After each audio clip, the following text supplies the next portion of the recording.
I received one question on my ScriptRunner for Jira Cloud video on how to add work log with comments. And this question is from Jitu Thomas. And Jitu is asking, you have hard coded the issue key. How to pass the issue key dynamically? Well, this is actually a very common question that people ask me because when I share something online on my video, or when I write a blog post, or when I share a script, I usually try to share a script that you can straight away run. For example, if I'm doing something with an issue, in my script, it could be for cloud or it could be for server, I have hard-coded values so that you can test how it works. And if you want to, of course, do it dynamically, then that is the whole point. I mean, just replace that particular hard-coded string with a variable. It depends how you're doing it. It depends where you're doing it. For example, let me give you an example. I recently made, I think last month, or maybe I think in the last 1 month, I think roughly, I have made a lot of videos on Jira REST API using shell script. Now, I made a similar video on how to automatically log your work on issues using a shell script, where you can have a text file or a CSV file with a list of all the issue keys and the time log that you want to add on those issues, and then of course you can write a shell script to read the CSV file, and for each and every issue look at the issue key, and also look at the time that you want to log, the work log. And in that case, of course, in your script you need to use a variable name. Hard coding will not work. So whenever you're looking at my script, if you see something hard coded, then you just need to replace it with a variable.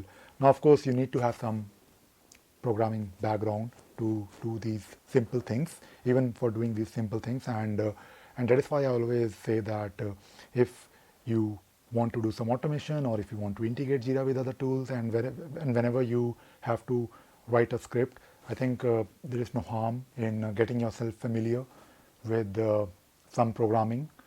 It could be in any language, by the way, because I think knowing how to do it is more important than doing it in a specific language. For example, if you're doing something with, let us say, Groovy, using ScriptRunner for Jira on server or cloud, of course, Groovy is the language, and if you want to learn it. It is not really a difficult language. It is actually one of the most simplest languages that you can learn, because it will let you do things very easily.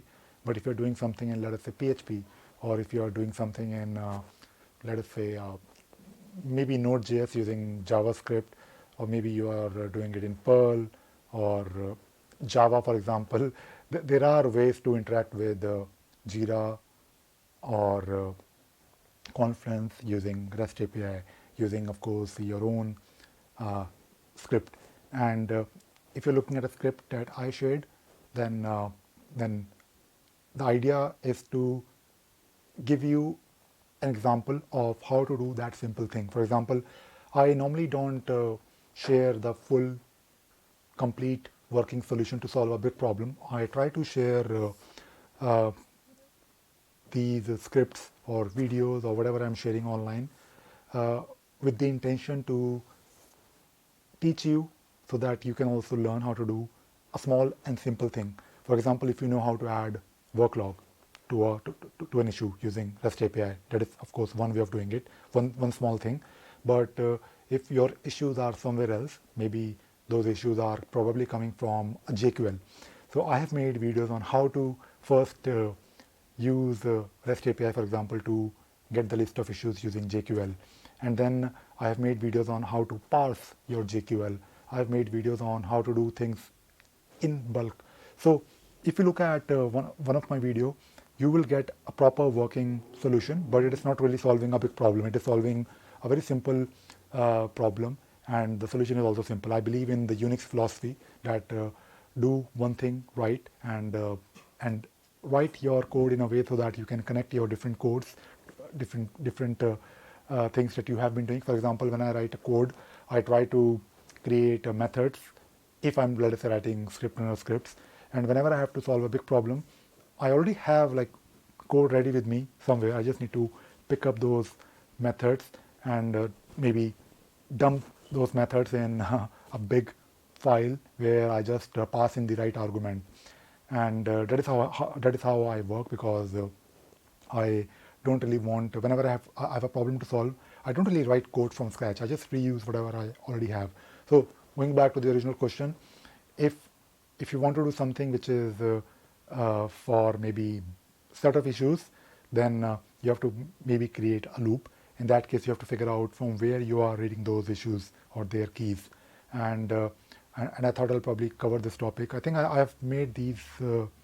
I think I have talked about this in the past, but because people are probably not sure how to use those scripts that I share online, and that is why I'm basically sharing this this particular thing in this video today. And if you look at the GitHub repository, so whenever I make a video on something and there is code involved, I also share a link to the code. So if you go to the GitHub repository, do also take a look at other code files where even by just looking at the file name, you will figure out what the code is all about, like get issue types or get fields, or maybe add a comment or make a transition or create issue links.